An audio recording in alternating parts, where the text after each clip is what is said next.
keadaan seperti ini jika di Jakarta sudah banjir ini. Ini di Kecamatan Panumbangan, Kabupaten Ciamis. Posisinya di pertigaan Pasar Panumbangan. Sekarang sedang ada hujan angin besar, dan posisinya bisa ini di Jakarta sudah dipastikan ini akan berpotensi kebanjiran.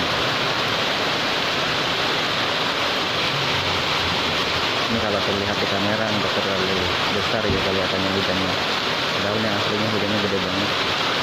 Hanya saja mungkin kameranya kurang bagus, jadi penangkapan gambarnya kurang bagus.